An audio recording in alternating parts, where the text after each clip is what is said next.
today we have some special guests, 2 great bottles, and Elena.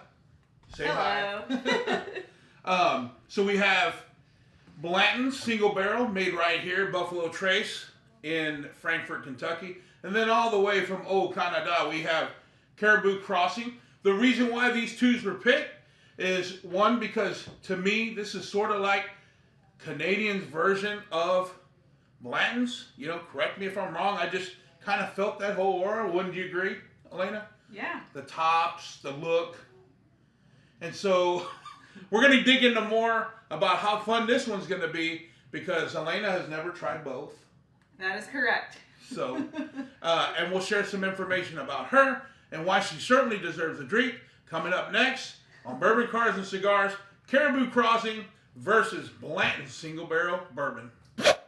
Okay, we're back. We got the tops off these bad boys, and as you know, sometimes those wax rings can be a little tough to remove, but we got them off, and I'm pretty excited because I myself have never tried Caribou Crossing, and just like it says in a bottle, you can't find it everywhere, so we're going to try this one out first, Elena. I've never been to Canada. Have you? No, sir. Okay. With that being said, you know, all bourbon is whiskey, but not all whiskey is bourbon because bourbon cannot be flavored, just so you know. But where are you from, Elena? Are you from here in Kentucky? No, I'm actually from overseas, Bulgaria, which is located in Eastern Europe, for those of you that don't know. Came over to the U.S. when I was 11 years old. I grew up in Kentucky. Go Big Blue. That's right. Since when? Like what year? Gosh, 91, I think. Wow. No, 99. What am I saying? Well, that's a little stretch. Sorry. So she's been up here since a year prior to me. I came up in here in 2000. Being that you're from Bulgaria, is it safe to say that the color of alcohol your parents probably drank is clear? Yep. Okay. And you probably found Dad's stash in high school and had you a sip and try to replace it with water? Hey, I mean, we were allowed to try the alcohol. It doesn't mean that we liked it. When we were kids, I mean, it wasn't as enjoyable at that time. Sure. Like, ooh. But, I mean, you know, judging by the time you would, like I always tell everyone, I turned 21 in late 2000. So still what was dominating the market stand as I began to pour was clear liquors such as, you know, your vodkas, your Goldschlagers, your, well, that's more 90s. I always like the smell. So was that your first taste of liquor other than beer? Free, you know, because the best beer is always free beer, right? But what was your first, like, taste of real liquor? Do you remember? I've had some vodka, I guess, one of my first beverages I've tried, and some liqueurs. The sweet stuff? The sweet stuff. There's a lot of stuff made from, like, berries, and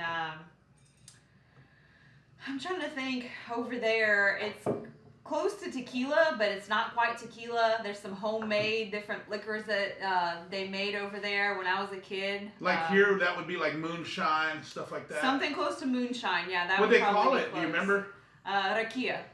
And so what color was it? Clear? A lot of it's clear. There's a couple of them that are darker, but mostly it's clear, yeah. Okay. So it's safe to say, while you've had bourbons, you generally wouldn't drink them neat like we're about to. Oh, no. Not at all. Okay. Usually I have fruity beverages, as a lot of girls do. But I'm excited to try these and see what we think. Let's do it. So let's have our first sip of Caribou Crossing. All Cheers. right. Cheers. I like to smell it. Well, it smells sweet. Like, what are you getting? I'm getting some sweetness out of it. Yeah. All right. And you know, Canadian anything generally will have a higher rye content because they produce a lot of rye. Mm-hmm. Kentucky produces a lot of corn. But it is sort of sweet, but not overpoweringly sweet. Oh, let's have a sip. Mm. Uh-oh. Wow. Those of you that know my face out there know when you see that. Very, very, for me, very, very smooth. It goes down pretty smooth. It really does. as somebody who normally drinks fruity beverages, I have to say. That's pretty damn surprising because everyone that knows me knows how much I like Blantons, and that's why we're drinking it second.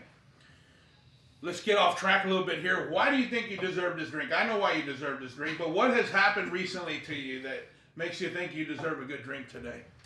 Okay, well, I recently had my beautiful baby girl in February the 10th. Congratulations. Her name is Tanya. And I spent pretty much a year without any beverages, so, I feel like I deserve one now. And we're drinking bourbon straight up, whiskey straight up. So, yeah. And when I talked to you about it, she's like, if I'm going to have my first drinks, I want them to be nice, sweet, and tasty. But she was so cool enough to join us, popping a picture of the baby right now on the screen. See how beautiful she is. We got a chance to hold her for the first time. Everyone's taking extra steps, COVID world, but so glad to see the baby. So glad you're here. Let's have another sip and see if this one goes down smoother. The first one was pretty damn good.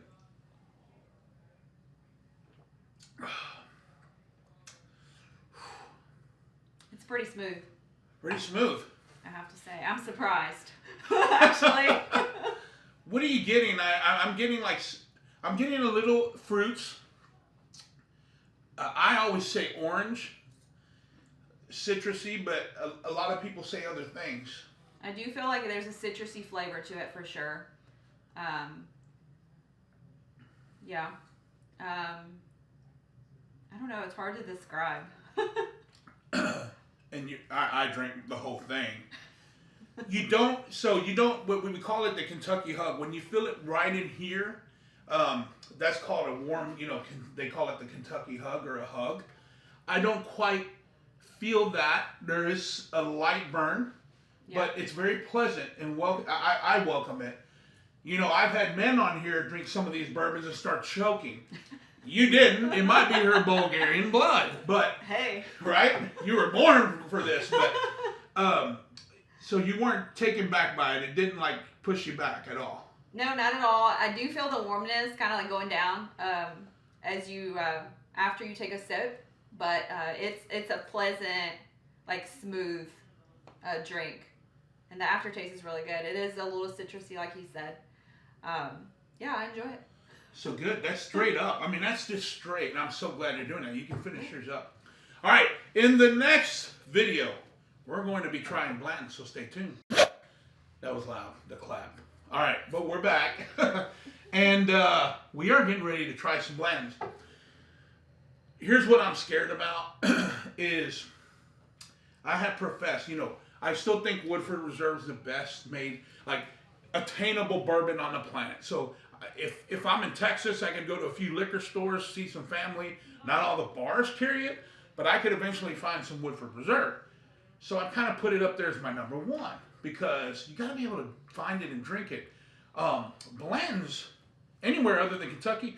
If you're willing to pay $100 to somebody in Kentucky, retail price, let's just call it $60, tax all in.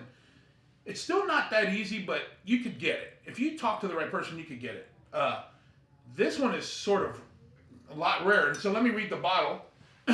Caribou Crossing Single Barrel is painstakingly handcrafted by our expert whiskey team who have personally selected the finest available. Patiently aged, smooth, exceptionally flavorful, Caribou Crossing is available in limited qualities at select stores. So they're telling you from the jump, might not be able to get this everywhere. Mm-hmm. So we're going to try Blantons now. And I hope that it's still better than the Caribou Crossing for me. And then we'll get your take on it. But you did enjoy the Caribou Crossing. So. Yes, definitely. All right. So cheers. Let's have us a sip of some Blantons.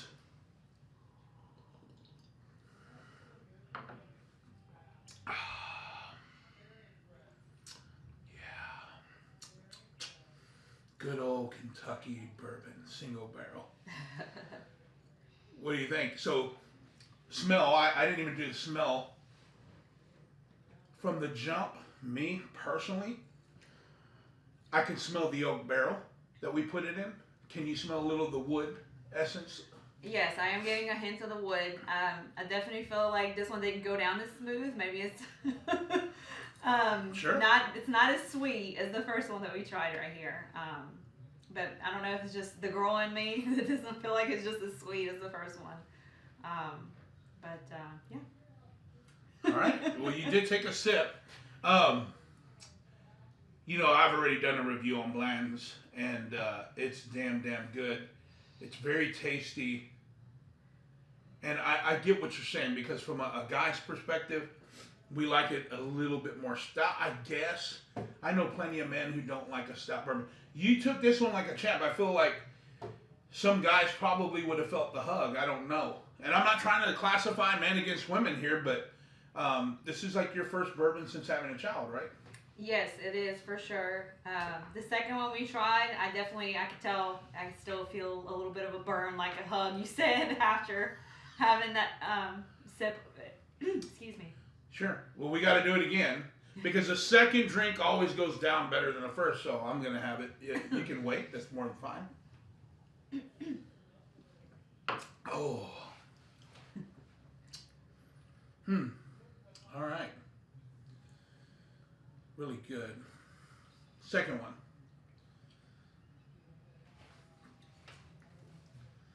I feel like, yeah, there's a barrel kind of like, you can smell the barrel as you're drinking it. It's not as smooth as the Caribou Crossing that we tried, for me, personally. So there you go, right? All right, so we've had our drinks. In the next video, we're going to talk about which one we like the most. Okay, we're back. And so Elena, ladies first, tell me your thoughts, one more time about each one, and which one you think you would, if you could find it on a shelf, which one would you go with? For me personally, I think I would go with the Caribou Crossing. It's a little smoother for me, and it has that citrusy, sweeter taste. So that would have to be it for me if I would, go try to purchase one or the other. I feel like that would be my choice. Well, there you go. For me, I am going to agree with you that it is really smooth. What is the word they use here? Single barrel is painstakingly handcrafted. So they're trying to say they put a lot of effort in it. Certainly the bottle, there's a nice design, effort into designing this logo for them, as it is Blantons. But for me, all you Kentucky natives, we're going to stay Kentucky proud today. I'm still going with Blantons. And excuse me, the reason why is because I know I'm drinking bourbon, by God, when I open that bottle. But, it's not like the E.H. Taylor I have laying around. It's certainly not as stout as the Weller Antique. Weller Reserve is pretty smooth, and we got some double oak. This right here, Buffalo Trace got right, or Alfred E. Blanton. And I think they say Elmer T. Lee came back and actually made the Blantons better than Blanton himself. So I think if my research in history is done correctly, it was perfected by Elmer T. Lee. So, guys, I'm going with the single barrel Blantons. Elena's going with the Caribou Crossing. Either way, both are not really that easy for you to get. I've heard some people in Florida saying, not quite triple the amount of face value, but pretty darn close for Blantons. And right, Elena, I think if you're somewhere and you can get this and not that, you should do it. Oh yeah, for sure. Yeah.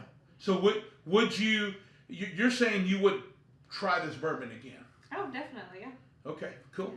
Well, awesome. There you have it. Bourbon, Cars, and Cigars. I'm Big Scott with my guest Elena, and she enjoyed some good old whiskey here.